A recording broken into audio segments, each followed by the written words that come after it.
Yeah. All right. So let's go ahead and get started. Welcome, everyone.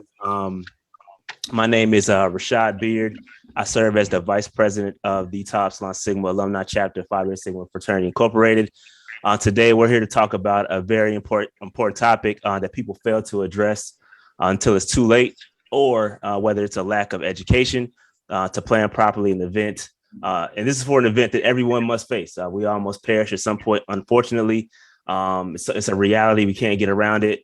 But too often, we see folks rely on GoFundMe, and it just pains me every time I see a GoFundMe come across, and all of which could have been avoided with proper planning. So today, again, this is not a sales pitch. This is not to go out here and say, hey, go with this company or call this guy up and he's going to sell you some insurance. It's about arming you with education on life insurance and final expense planning. That's the goal for this event. So today we'll have two guest speakers joining us. Mr. Joe Gray, that is going to represent Graysway Incorporated, and a councilwoman and Soror, Miss Wendy Sellars, representing Final Expense Advisors. So welcome to both of them. And before I turn it over to them, I just want to point out a few different statistics that I found while doing some research. In a 2021 study done by Lind EDU, 54% of Americans were covered by life insurance, and only 33 of that 54% of insured actually don't even understand how their policy works. So a lot of people might have life insurance, but don't know what to do with it. And so I'm one of those. I'm gonna be honest with you. I know I have it. I've got a nice size life insurance policy, but I don't know exactly what's covered. I don't know how it works. I'm just being transparent. 50% of those folks, 50% of folks overestimate the cost of life insurance. So people often say, hey, it's too much, it's too expensive, so I'm not even gonna worry about it. So there's some misnomers about the actual price and cost of life insurance. Also, in a 2021 study done by LIMRA, I'm not sure what the acronym stands for, but 50% of African Americans are covered by life insurance. So if you take a look at this room, just over half of us might be insured with life insurance. So that's important, and it's something that we must fix, right? We must arm ourselves with the education so that we can be prepared in the event we all must face. All right. So again, we can't depend on GoFundMe's. We don't want to leave a burden on our families and our communities. Again, I look at life insurance personally as a form of generational wealth, something that I can pass to my kids. We always ask, how did they get this? Oh, their parents just passed them something. Well, we can do the same. We can do the exact same thing. But let's arm ourselves with the knowledge and education, and that's what this program is for. So that being said, I'm going to turn it over to Mr. Joe Gray for your presentation. All yours. All right. Well, thank you, sir. My name is Joe Gray. I'm the president of Graysway Incorporated. I'm an insurance broker now living in North Carolina. Just recently moved here from Chicago, where I have a office there on the south side of Chicago, and I actually just opened an office here in Thomasville, North Carolina, where we currently reside. I've been in the insurance industry for the past 9 years. My business coming up on my April 17th will be my 5th year as having my own insurance brokerage. As an insurance broker, I'm licensed to do all lines of insurance, life, health, auto, homeowners, pets, you name it, we can just about insure it. We specialize dealing with the Medicare population just as well, but we do a variety of different things and ancillary products just as a service just as well to all of our customers. So they asked me to talk to you guys about the importance of having life insurance, and like the young man just alluded that a lot of folks do have a life insurance policy, and like he said, he basically doesn't know what it does. He just knows he's got it. It's almost like having your health insurance card in your wallet. You know you got some health insurance if you get sick, but you don't actually know all the extra benefits, and sometimes you don't know what things that you're responsible for paying. It is important that you do understand your insurances, no matter what kind of insurance it is, whether it's auto insurance, homeowners insurance, renters insurance, whatever it is that you're signing up for to insure. If you're going to insure that item or your life, you need to know the what's called exclusions for those plans. I'll give you an example. Prime example is um, life insurance at your place of employment. If you're lucky enough to be with an employer that offers one of those benefits of life insurance, you need to understand how that policy works. A lot of folks don't know. Wendy and I hear a lot of times, oh, I have insurance on my job. I have insurance on my job. I don't need any extra insurance. First question that comes up is, are you guaranteed to keep that job? Because one, the pandemic has proven that companies are folding left and right. Benefits were lost, just like that. And you've been on the job, X amount of years. You thought you were secure, and one pandemic came and wiped all that out. Now that leaves you and your family totally exposed with no coverage whatsoever. We always encourage folks who tell us that I have insurance on my job to get some outside insurance, because your job is not guaranteed, especially if you live in what's called an at-will state, which basically means that an employer can walk in tomorrow and say, hey, I don't like your tie. I don't like the frames of your eyeglasses, and let you go for no reason, because your employment is at will. So they do not have to give you an excuse as to why they basically let you go. We have also seen a recent case. I think I shared information with some of the agents. I think Wendy got it also, where a gentleman had insurance on his job, got sick and went to the hospital and never made it out and actually died. And the family went to say, well, he had insurance on the job, and the insurance company sent the letter back. I mean, the employer's insurance that they chose sent the letter back saying denied, because he was not actively at work. So if you're on vacation and you have employer's insurance, you're not actively at work if you die on vacation, and they can deny your family's claim. So you have to read that fine print in those contracts, because a life insurance basically is a contract. It's a promise that the insurance company promises to pay X amount of dollars to your beneficiary in the event of your untimely death. Your promise is to pay the monthly premium, whether by yourself or by your employer. So it's an actual contract. As long as you sign it, it can be held up in the court of law. If you misrepresented yourself, if you lied on that contract, again, the insurance company can say, well, they lied. For an example of that, if we asked the questions like I'll give you one that recently happened to me just a few months ago. Gentleman said, I need some life insurance. I was giving him a quote, got to the question, said, do you have cancer? And he said, well, I was diagnosed with cancer 2 weeks ago. And I said, well, now I have to put whatever you tell me on this application. He says, well, if I tell them what happened, if you tell me the truth, they're going to deny your application because you have cancer now. And it says cancer is excluded. He says, well, tell them I don't. I said, I could put that down also.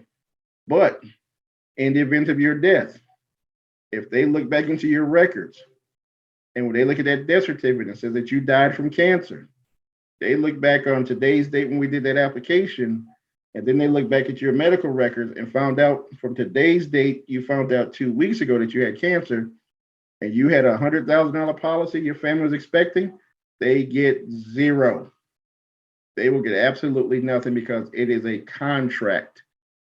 So we call it a life insurance policy, but it's a contract between you and the insurance company. And that goes with any insurance, auto, homeowners, everything, like I mentioned. So it's really important to read those read those policies over so that you understand how they function, how they work. A lot of these insurance companies actually have extra benefits that a lot of folks don't take advantage of. For instance, there's one insurance company, which is one of my number two carriers that I use. as a member, you're entitled to a part of their scholarship, to be a part of their scholarship program. They have scholarship money that they give every year. And most of us don't take advantage of it, and it's sitting there. And as you guys all know, being in college, even a $500 scholarship is is something, right? So, find out about the companies you got. Don't just sign up with a company just because the price was low. What other benefits are they offering? What do they do in the community? What's their stance on certain things? Because you'd be surprised to know that some of these companies that you're, insured with have total different views than what you have. So you want to look into some of those things, not just with the agent who's just trying to sell your product based on price. You want to get somebody who's in good standings. Do your research, just like the gentleman did the research to find out about the statistics about how many people have life insurance. You want to find that out. He also mentioned that people think that life insurance is actually too costly. Well, when you look at the fact that on average, depending on where you live at, the average cost of a funeral runs about $10,000. The biggest cost of that is your casket. Okay.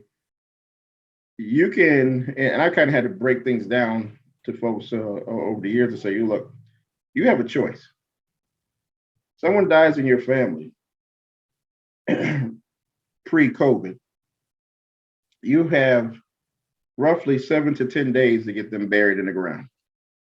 So you got roughly 7 to 10 days to come up with $10,000, right? If you have an insurance policy, the insurance company is paying and sending the check to your funeral home or to the beneficiary to handle your final expenses. Now, what's that going to cost you? 50, 60, 70 bucks a month. Which would you rather pay? I'd rather pay the $60 a month, knowing that this service is going to be paid for. A lot of folks say again that insurance is too high, but yet I honestly believe it's just more of a misplaced rather priorities. Because if we can go buy jet black number 7 hair, if we can go buy Jordans, if we can go buy, video games and all kinds of other stuff. I had a person one time tell me he couldn't make his insurance payment because he had to buy fireworks for the kids for the 4th of July. So he didn't make his insurance payment. He didn't make it the next month, nor the third month, trying to catch back up with some bills. The policy lapsed. Now, what if something would have happened in those 3 months? The insurance company is not obligated to pay because he did not follow his portion of the contract to make his monthly payments. I just feel like sometimes we get into looking at other things as more important than looking at the value that we need to put on insurance and how we're going to leave our families. We've heard a lot of stories about, well, when I die, I don't want nobody to be rich. And I mean, over my 9 years, I've heard all kinds of things from people. And you guys might have heard it. You might even said it. Who knows? I don't want nobody to be rich when I die.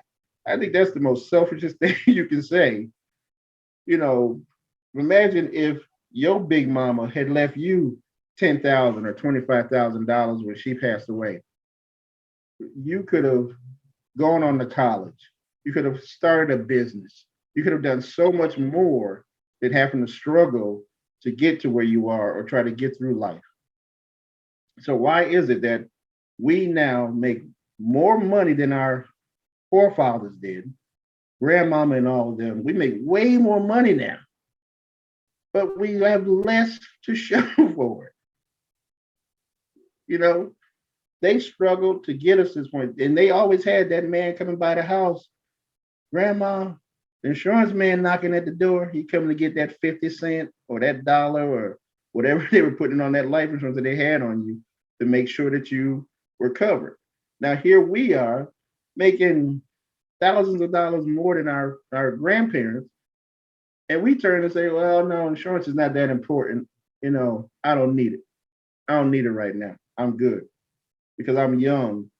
Ain't nothing gonna happen to me. Well, guess who's leaving here faster than the older folks, the younger folks, right? So again, I just think people should, put life insurance as part of your, when you plan out your budget, your monthly bills.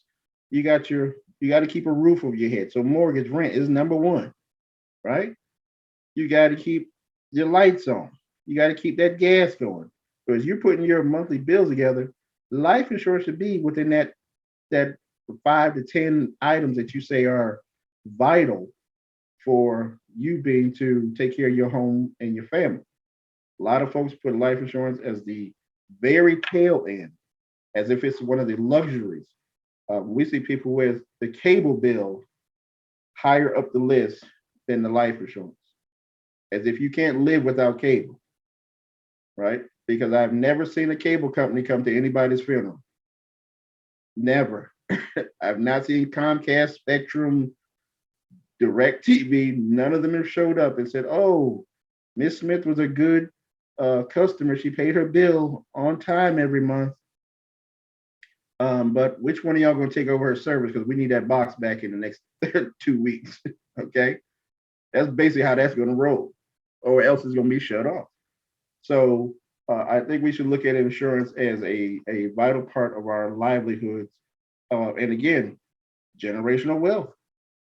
Other races have used life insurance as wealth building.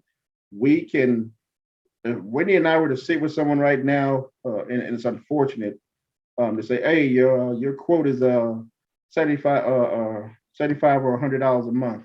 Oh my God, that's too much. I can't afford that. Whereas other folks, that's it.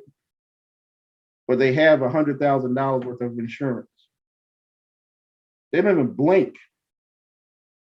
Now they're leaving something behind. That's how generational wealth is created. What am I going to leave behind to my family? Am I going to leave a pile of medical bills? Because a lot of folks think that when you die, your bills go away. They don't. They don't. Guess who inherits those bills? Your family. If you were married and you pass away, that bill is still coming to the house. It's still coming to the house. Whatever debt that you left behind, those bills are still coming to the house, to your family.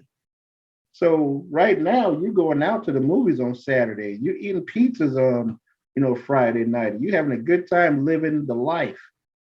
Now imagine you as the sole breadwinner or the main breadwinner. Your income is now gone.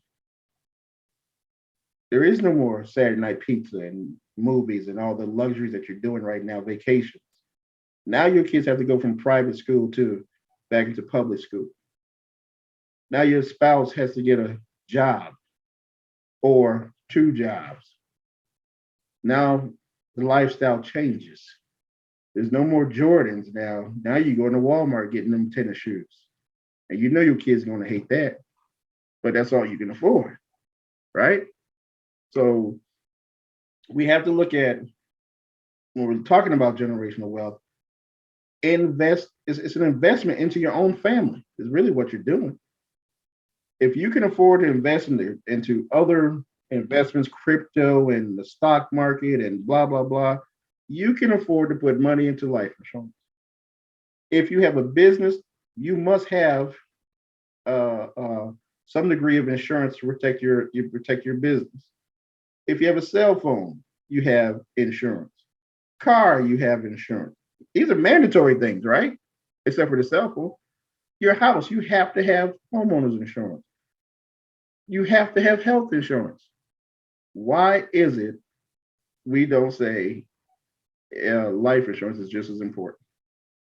There are more people have insurance on their cell phones than they have on their lives.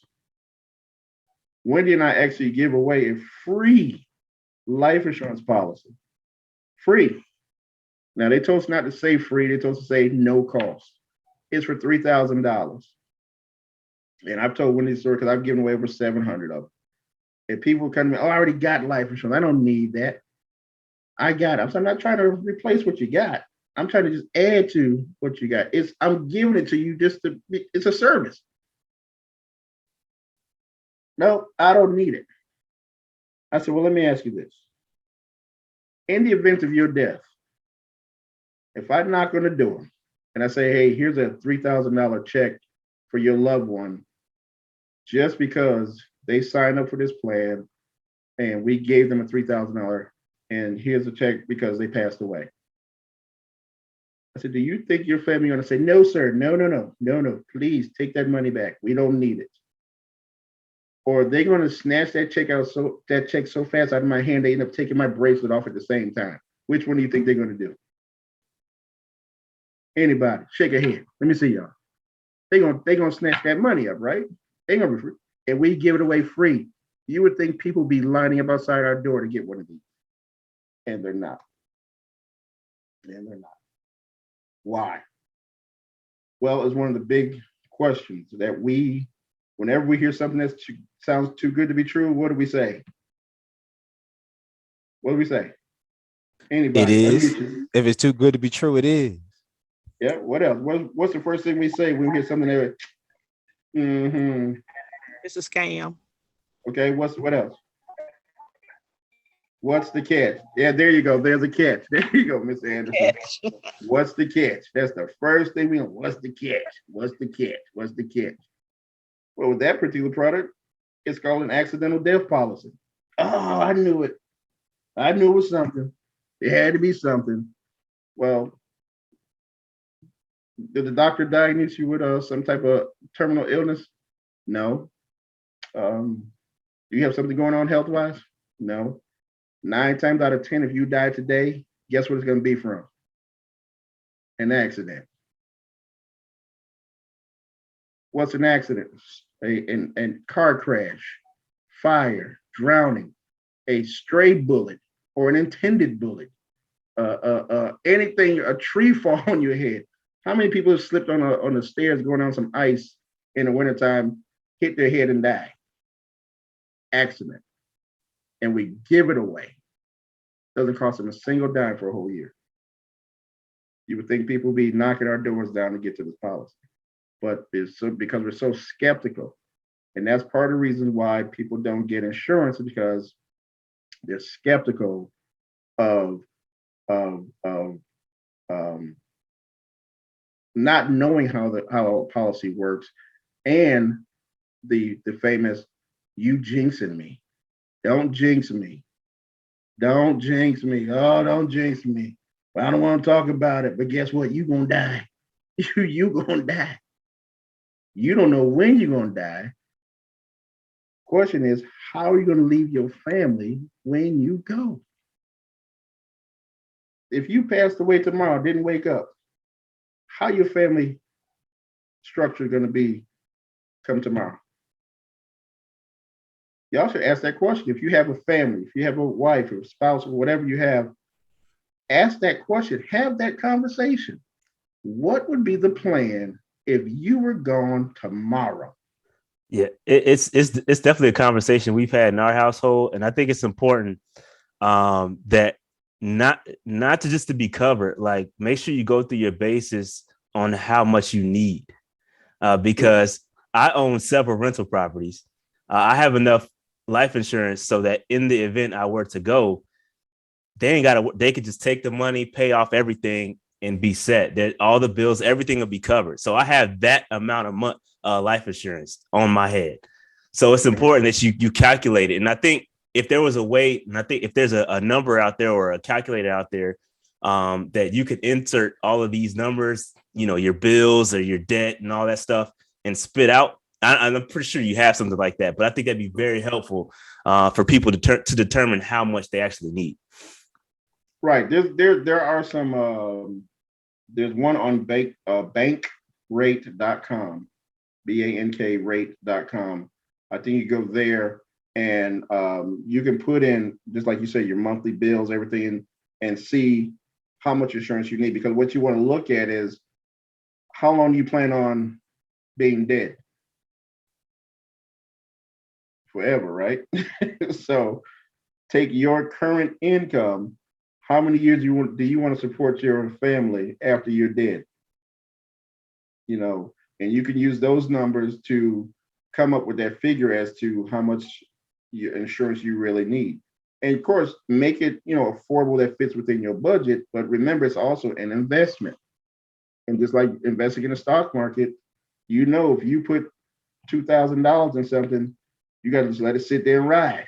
You got to take the ups with the downs. You just got to wait it out until it hits, and you'll see some money coming in or profits from it. But you can go to that calculator and get an idea how much coverage you do need. Because if you're short, you think, well, just get enough for me to be buried. Well, if the family can't afford that mortgage, how much longer you think they're gonna be there? Not very long, because the first thing they're gonna do is they gotta pay the taxes. They don't pay the taxes. Somebody owns the house, and it gets sold, and now your whole legacy is just gone. It's gone. So so that's pretty much my spiel, man. I like to try and keep it real with people. I don't sugarcoat with life insurance. I've seen enough. I'm always learning in this business, but I've seen a lot of things that have kind of been done with these insurance companies, which basically prompted me to actually start my own. And my catch slogan on my marketing is insurance for everyone. I've worked for two companies that pretty much were not friendly to people of color. And it took me, 2 years to figure that out. But I said, this ain't right. This ain't the way it's supposed to be. And I think I've been blessed enough to be open and honest with people when I'm talking to them, to say, hey, I'm not going to steer you in the wrong direction. I'm not going to give you any bad advice. I'm just going to put it on the table. You're going to make the best decision for yourself and for your family. And I'll be there to support you. But I've seen a lot in this business. I know I'm going to see a whole lot more. And it's a great business to also get into. So if anyone who is, looking for a new career or adding on to what they're currently doing, this is I love this business. I've learned so much in this business about finance and wealth building. And actually, if you Google which industry has produced the most millionaires, you'll see it's the financial industry, and insurance is tied into that. And we've made more millionaires than real estate, than tech companies, all from finance. So I know some of you guys might be finance majors, but it's a great business to get into, because there's no downsizing. We worked throughout the pandemic as if it was our business increased 47% during the pandemic, during the shutdown. Why? Because people, when they're scared, they buy insurance. When there's war going on, they buy insurance. And we sold like crazy from the comforts of our own homes in pajamas. The phone just kept ringing. It was just phenomenal. So it's a great business to get into. So that's it for me. If there's any questions from anyone, or do you want to pass it over before Q&A? Real quick, before we throw it to Diz, I want to take the time to recognize our international director of Bigger Better Business, who is in the building right now, Brother Terrence Gibson. I don't know if you want to say anything, but I just wanted to recognize the fact that you were in the building. So if you want to say anything, you're welcome to.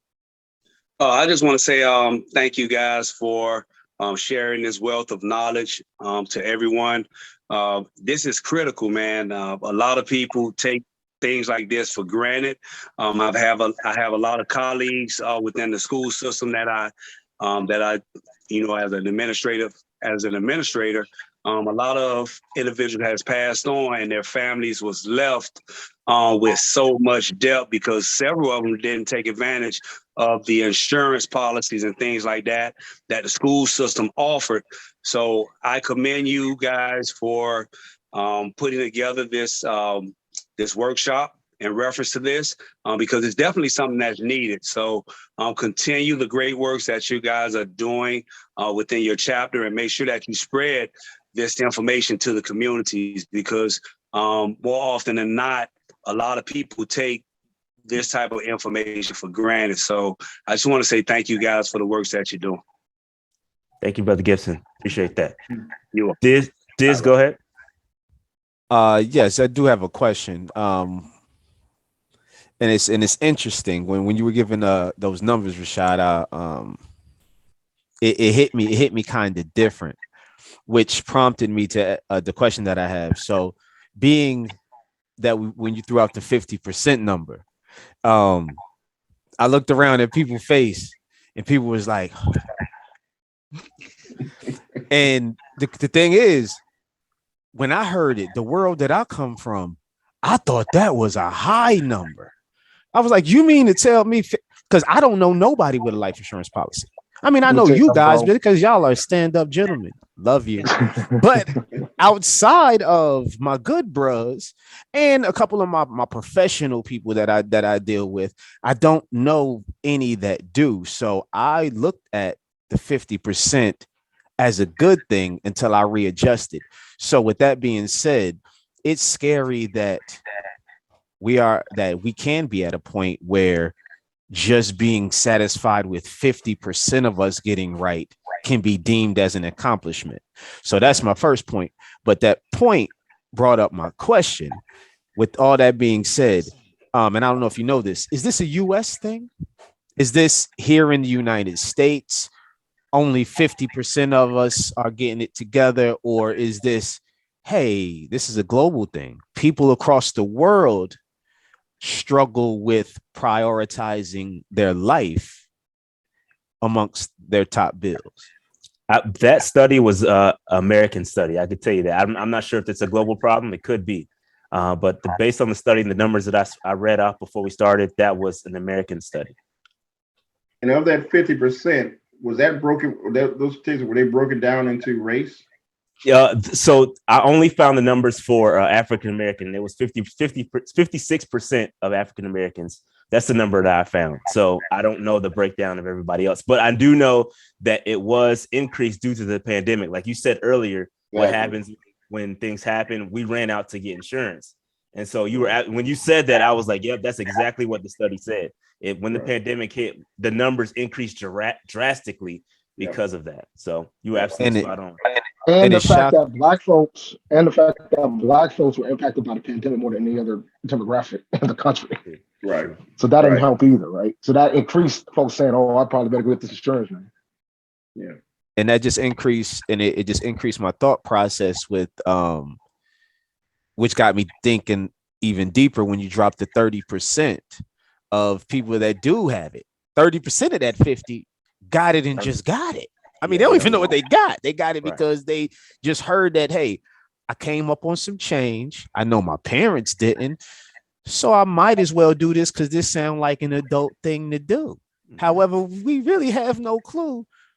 I mean, it's a good shot, but we don't really know how many points we're going to get for it. And that just got my brain rolling. So great points. So I would even say, even of that 30% that don't know what they have, I would say a great number of that were people who signed up for insurance because somebody told them to. Big sister, big mama, somebody in the family said, you need to get some insurance, sign here. That's what they get. Give me your social, boom, boom, boom. I'm paying for it. I'm going to take it out your check, or you need to pay for it, or whatever the case may be. Just sign this. What's the name? Don't know the name of the company, don't know, how much they got, whatever the case may be. But I would say a large number that even at 30% were just told, sign here. So before we pass it, I want to ask a very important question because this is a question that I have and I would like to know the answer to it. Well, I know the answer to it, but I want to really dive into the nuance behind it, right? So can you explain the difference between a whole life policy and a term policy? And great. In regards to the whole life policy, let's take it a step further. How can I leverage my whole life policy? Because a lot of people may want to invest in a business, or they may want to take a loan from that. And I know we're getting in technicalities, but I really want to understand that, because I know me, I do real estate, right? Like, let's say I want to convert. I have my policy that I have in my head right now is a term policy.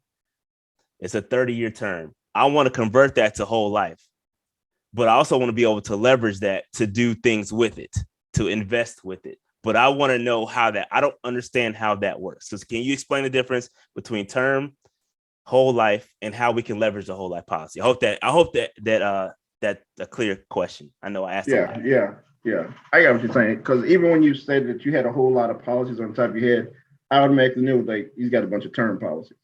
So there's two types of policies mainly. There's whole life and there's term. Okay.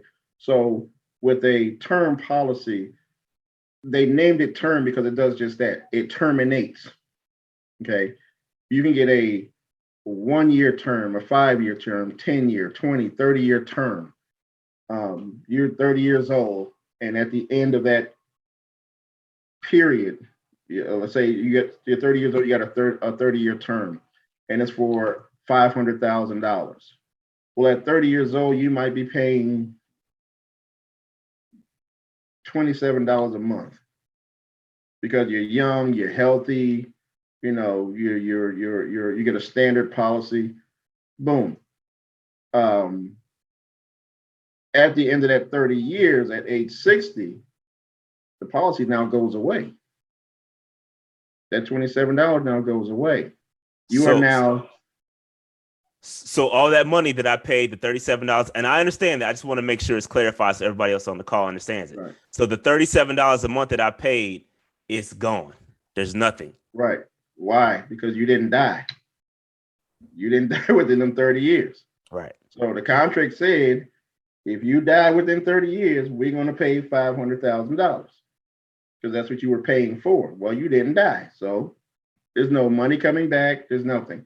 There are some term policies that have what's called a ROP, which is return of premium, which means that at the end of that time, you can get half of your money back. Not the full, but half. So it depends on if you have an ROP, on return of premium. With a term policy, depending on your company, you can convert. Usually they say within 2 years, but you'd have to read the fine print in the policy to say at what point can you convert the policy over.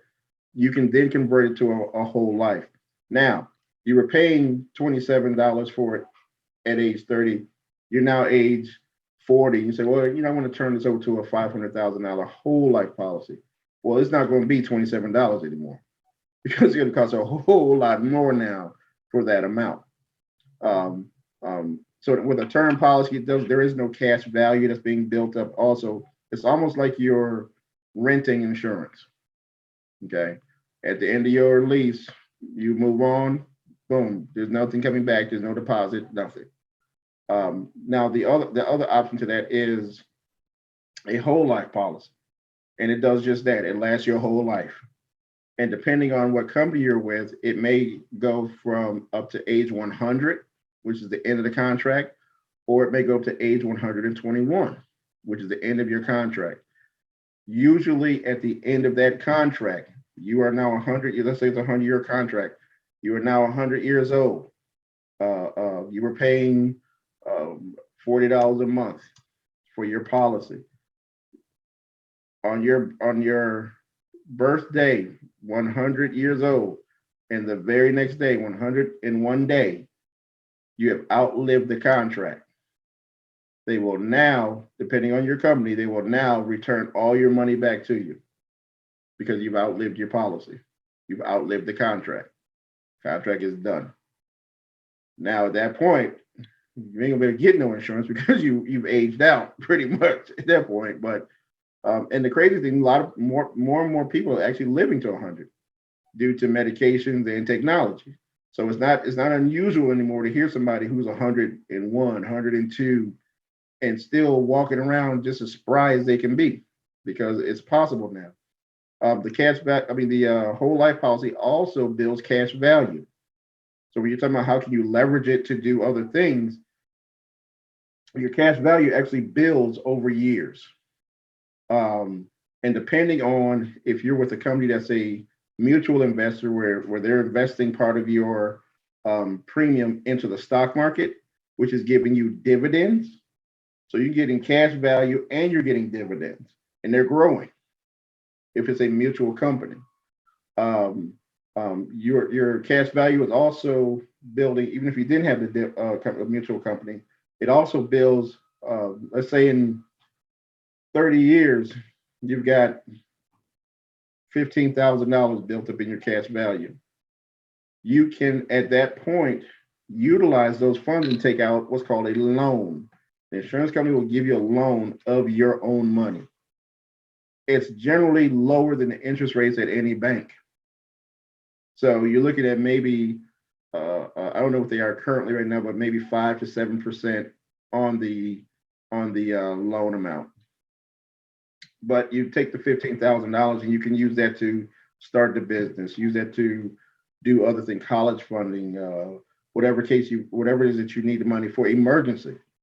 You can do that. One of the things that some folks don't understand about that cash value is the insurance company wants you to pay the money back. Okay. And I don't know if you guys ever saw that movie, The Incredibles. Anybody remember that? The Incredibles, when the big guy, the father was working for an insurance company. He was telling the person how to get around the insurance company. Well, he was telling him how to do this and this and get the cash value and do so, and he got in trouble for it. Well, I did the same thing. And I told him, look, this is what you can do. If you got a $50,000 policy and you need $5,000 out of your policy, you can take that money. Now they want you to pay it back. Technically, you don't have to pay it back. Let your beneficiary know when I die, instead of you getting $50,000, you're going to get $45,000, okay? That's all it is. It's your money. So why not use it in the way that you want to use it? So again, that's how you can leverage a whole life policy, cash value, to do other things. And you can also, there's also a section, if you look on your policies, you should see columns that say cash value. You should see, there may be a section that says reduce paid up. And what that basically means is, if let's say if you have a $50,000 whole life policy, you'll see what your annual payment is. You'll see that $50,000 for runs out to 100 years. But then it also shows where, and that reduced paid up, it says, at age 65, let's just say I don't want to make any more payments now, and I had a $50,000 life insurance policy. At age 65, it's now worth $25,000. You can take the reduced paid up amount of $25,000, no more payments being made. So now you don't have a $50,000. Now you say you got a $25,000 policy, good for the rest of your life, no more payments made. It's paid off at $25,000.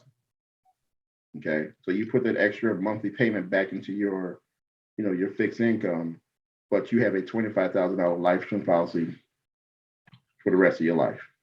So when you look at your policies, look at that, when you see all these numbers on your sections, just read down those columns, because it'll show you your monthly payment, your annual payment, your cash value, your reduced paid up, and then like the amount that you have for the year. For your policy. So I hope that answers your question. No, that's perfect. Yeah. Okay, I could go all day about this, but let's go ahead and pass it on to Councilwoman in our Soror, Miss Wendy Sellars, to give us some information on final expense planning.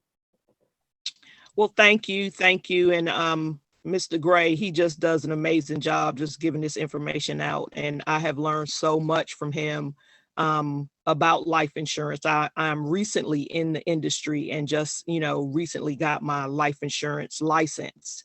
So I'm glad I linked up with him because he teaches me so much. So I'm going to go ahead and share my screen. I do have just a brief presentation. see. Okay, bring this up.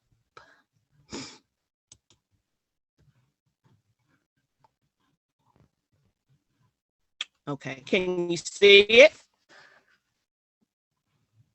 Looks good. Yes, we can. Okay, sounds good. Sounds Yeah. good. So, Mr. Gray always talks about, life insurance and how important it is. But when, the inevitable happens, when we pass away, the first thing, that the family member is going to have to do is go to the funeral home. And the first thing the funeral director is going to ask you is, how much life insurance do you have? So if you tell a funeral director, because their main job is, to make money, that's why they're in that business. Also to take care of the families, but their number one job is to make money. So if you tell them, you have a $10,000 policy or a $15,000 policy, Joe always says, well, where do you think they're going to take you? They're not going to take you to the basic, caskets. They're going to take you into the back room where, they have the gold lined caskets and, the silk lined caskets, because, they know you have that money. So they're going to want to try to get as much as possible. But, if you have a funeral assistance plan where all of those, plans are pre-made, you can go into a funeral home and say, look, this is what I have. So, it's just going to be already laid out. So all you have to do is go in, pick your casket, and, go on with your funeral plans. So the number one reason why it's so important to have a funeral assistance plan is because, number one, it lets your family and friends know what your wishes are as far as, your service is concerned. If you create an advance plan, you will reduce the number of decisions that your family members are going to have to make during that stressful time. The reason why I got into funeral assistance is because of my parents. My parents had funeral assistance plans, and when my dad passed in 2015, that was something that we did not have to worry about. We didn't have to worry about, how much we're going to have to pay for a casket, or, how much we're going to have to pay for them to remove the body from, the hospital and get it to the funeral home. We didn't have to worry about that. And people don't understand how much pressure that takes off of your family when your loved one dies and everything is already pre-planned. So, I wanted our community to be able to have that same, stress-free experience, and just give them the opportunity to just grieve their loved one and not have to worry about, how they're gonna pay for a funeral. We don't want you to have to go and do GoFundMes or have fish fries. We want to have that pre-planned already, so you just don't have to worry about that. Okay, so number two is be remembered how you want. So your funeral service should reflect your life and wishes while also offering comfort to your loved ones. Many decisions go into planning a funeral, including the type of service, disposition, location, and more. So planning your funeral in advance gives you the opportunity to decide which arrangements and service you prefer. Number three is to cover your expenses now. So in 2021, the median cost of a funeral with viewing and a burial totaled a little over $8,000. And it's probably a little bit more than that, depending on, what you want as far as your service is concerned. And that price was for your basic funeral service and, flowers, sprays, and things like that go on top of your casket.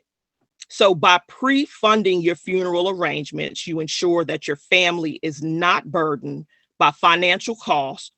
And without pre-planning, family members may have to make quick financial decisions that could cause them to overspend. Because when a family member passes away, of course, you as a child or a spouse, you're going to want the best for your loved one. But that might not be, the best decision that you will be making at that time. You want the you want to lay them out, you want to send them off in the horse-drawn carriage and things of that nature. But, you're thinking with your emotions. You're not thinking with your finances. You're not thinking with your mind. You're thinking with your emotions. And that's what pre-planning your funeral expense, it does for a family. It gives you the opportunity to have all of those things pre-planned, so you don't have to worry about those costs. Okay, so funeral service prices in North Carolina. So a traditional full service burial is about a little over $7,000. Full service cremation, little over $5,000. A direct cremation, about a little over $1,000. An affordable burial is about $3,500, and that's the average price in North Carolina. So these are some of the definitions of what I just showed you as far as the different type of burials. So a traditional burial is like a full service funeral home basic service. It includes like the embalming, the care of the body, the visitation, wake prior to the funeral, a service at either a church or funeral home, and then the procession, and then a gravesite service. So the full service cremation is a full service that includes visitation or wake prior to the funeral, a service at either the church or the funeral home, which includes removal of, the deceased from the place of death and transfer to the crematorium. Direct cremation includes removal of the deceased from the place of death. And then they give you like an urn that has to be purchased separately. Ashes are generally returned to the family in a cardboard box. And then you have your affordable burial, which sometimes is known as the immediate or direct burial. And this is the burial of the body without embalming, who wants that, a viewing service, and includes the basic service fees and transportation of the body. So protection against the unexpected with a single phone call. And let me just go back a little bit. I know Brother Beard, talked about this not being a sales pitch.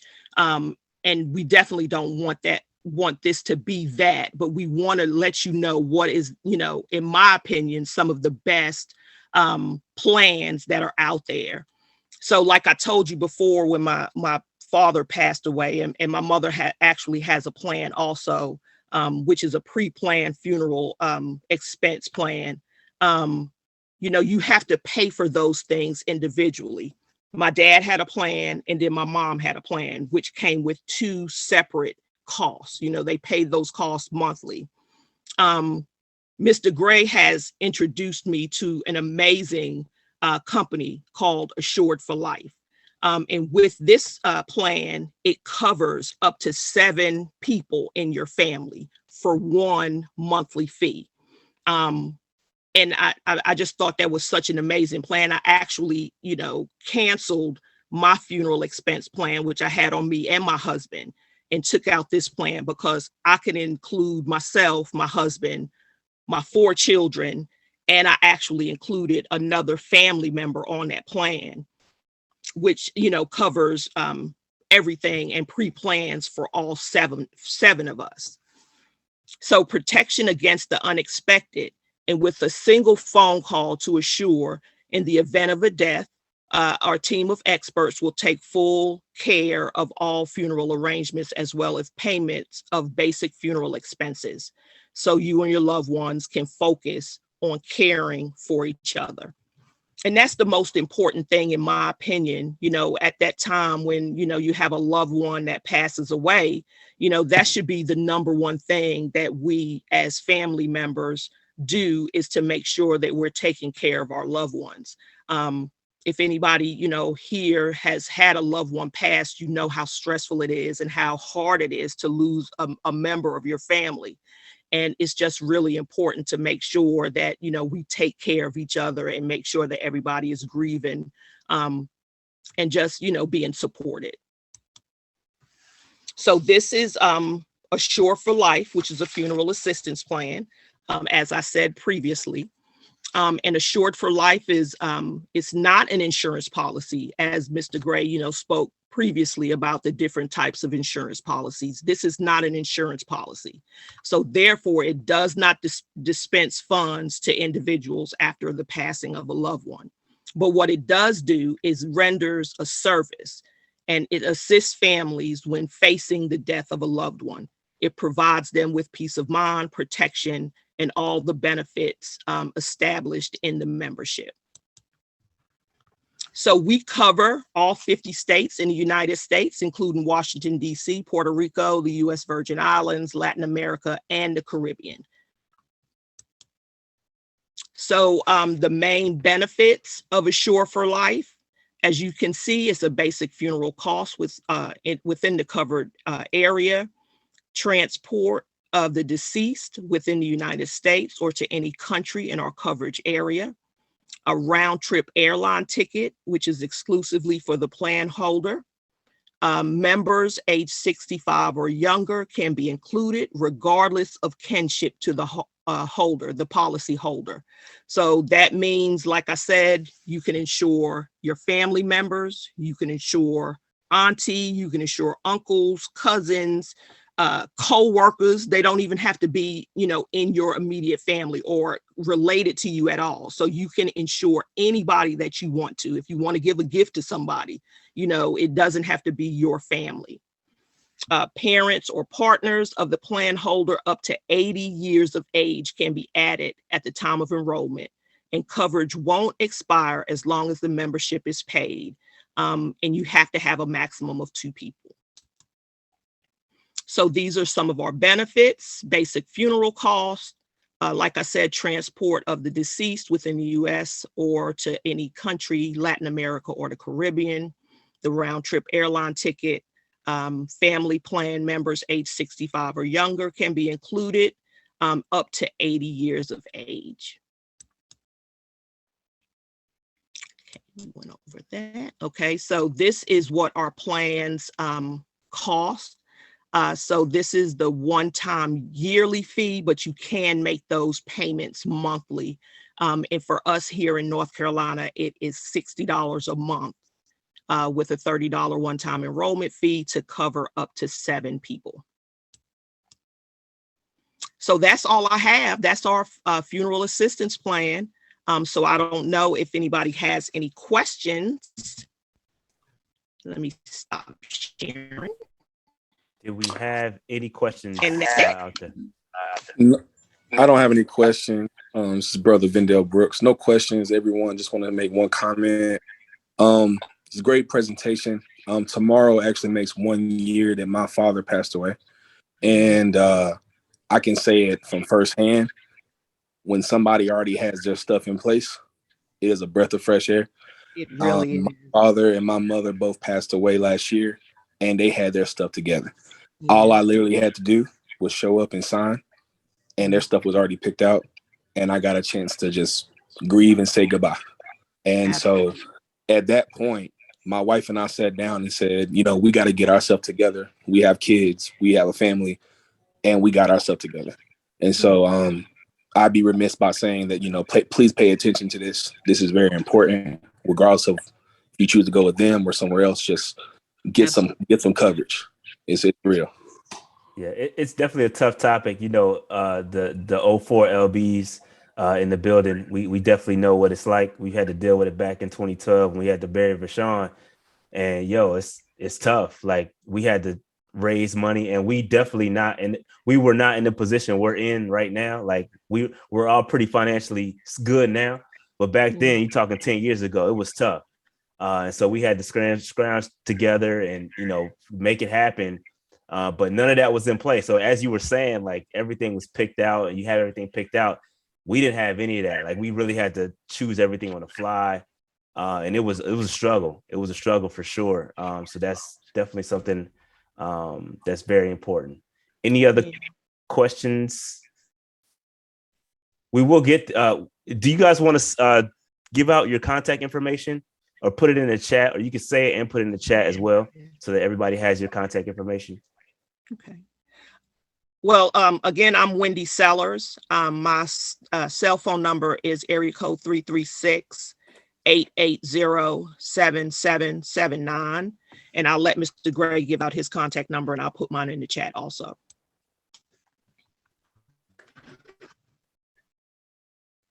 There we go. So again, yeah, my name is Joe Gray. My phone number is 336-355-3767. And I'll put all that information in the chat as well. Perfect. Perfect. Any other final comments?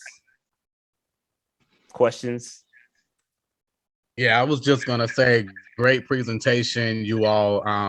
We just buried my grandmother last Friday, and she had everything together, so there was nothing we really had to do. She already knew what she wanted. Everything was planned. And it's funny how you say, especially in our community where we don't want to talk about death, which is the one thing we are guaranteed. But, I remember my wife, my mom saying, we probably need to purchase some more life insurance. And I was like, why? I'm covered. I got it on my job. And so, I mean, it's really important information that we talk about, because we don't want to put our family in a bind and leave, stress for our family, especially when you're grieving, that just makes everything just that much worse. So fantastic presentation. A lot of really good information. Yeah. And especially, us who have children or grandchildren.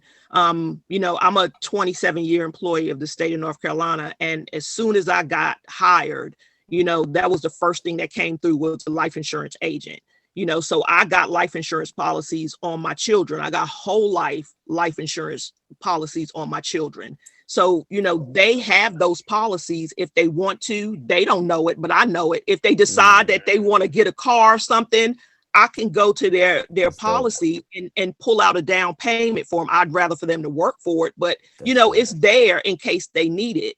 And it's just so, since I've gotten my life insurance license, I have learned so much about what life insurance can do for a family or an individual. You can plan for your retirement.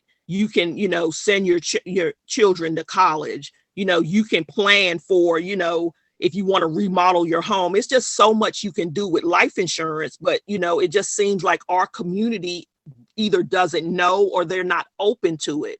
And the only way we're going to be able to leave, that generational wealth for our children or our grandchildren, in my opinion, is this, because, we weren't born into money. Many of us weren't born into money. So if we're not born into money, we got to find another way to pass that down to our children.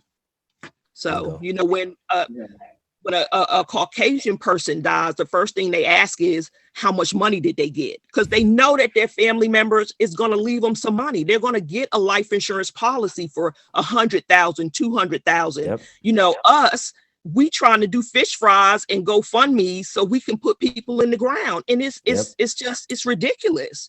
All you have to do is just make a monthly payment. You buying Jordans, you buying, wigs that cost $500-$600, it's crazy. And we just gotta, be open to the information and the education, and we just gotta do better.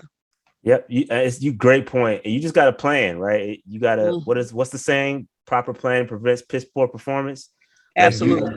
Like you gotta plan. Like for me, I mean, I'll share my plan. Like I know with the 30-year term that I have, that's I bought a term policy initially because like I intend to build wealth over time. So by the time my 30-year expires, my wealth is going to be through the roof and I don't need it. Like, so that was my initial plan, but that's because I didn't have the information regarding the whole life. I didn't know about it. And so now that I know about it, now I can go back and reformulate my plan. So it's all about education. And so I'm not gonna lie, this was a selfish program for me because I want to know more about it, but I think it's beneficial for everyone to know this information. I think we just got to stop, getting the information and then just pigeonholing and keeping it for yourself. Like share, man, you got to share the wealth. So this is a great program. I think it's great, much needed. And any other questions or comments? I would also encourage for everyone who does have life insurance, and of course those who don't get it, but those who do have life insurance, you should be doing an annual policy review. Why? Because life changes, things change. we've seen cases where a person had a beneficiary listed and the beneficiary been dead 4 or 5 years and they never went back and changed the beneficiary.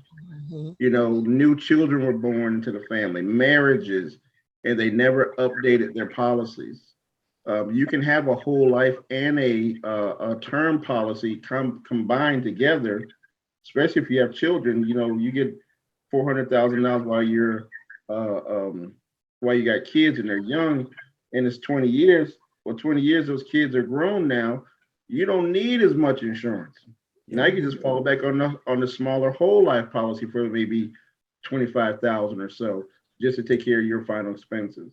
Right. But I would encourage you all, if you have a policy, even if it's a employer policy, get the policy and read it, and get you a highlighter, and you highlight things that you don't understand.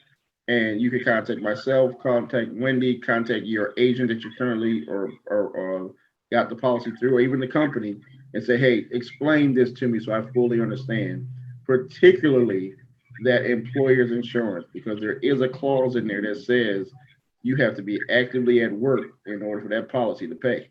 That's crazy. So you have to punch that clock and die at work, okay, and for that policy to pay. So it's funny. It's funny. I asked that question at my job because I got my employee policy, but the big thing in my gig is the policy. It's a term, but the rates change. So it's kind of like a variable term, right? And it's changed based on what your age is. Mm-hmm. So they pretty much, when I took my retirement class, it was like, once you hit like your mid 40s, you need to go get something else because the price is astronomical. Yep. Right. Yep. That's true. That's so true. Well, I'd like to thank you all for inviting me to be part of this meeting. This was great information. And in closing, I heard the young man say that they had to bury one of your brothers a few years back, and you had to scramble to get the help the family and get the money together. Oh yeah, the frat came through though. That was something beautiful that I will never forget ever. It was beautiful. Here's something that you guys can possibly put on your agenda, is to look at that funeral assistance plan, because Wendy and I are actually going out to pastors, we're going out to funeral directors, we're going out to small businesses and groups and organizations where, because the person does not have to be a family member, you can put anybody on the plan, and you don't need their social, you don't even need their permission. Okay, I got my kids on there and they don't even know that I got them on there. Okay, but they got life insurance. If something happens, instead of running around like a chicken without a head, I'm like, hey, I'm making this one phone call, they're going to handle everything. Boom. So that might be something that you guys could add to your frat there, to say, hey, you know what, let's put this plan together so that all the brothers are covered. Even though their families have life insurance, we as a brotherhood are going to cover the funeral costs for each one of our brothers. And at such a low cost, and then, in the few states it's $60, and some other states it's $75. But you figure the funeral home's taking care of everything else. The family doesn't have to worry, and the frat has stepped up to take care of their brotherhood. So that's just a suggestion you might want to look at also. Very interesting. And Wendy can definitely help you guys put that together. Wendy and I can help put together, but I'll let Wendy be the lead on it. Interesting. We'll have to talk about that. Yeah. All right. In closing, anything else? Any questions, comments, concerns? This was good. Thank you for this. This was awesome. Yep. All right. That being said, we'll close it out. MJ, if you could stay on. Everybody else, thank you for coming out. All right. Thank you all. Thank you. Thank you for your time. All right. Have a good one. Great work.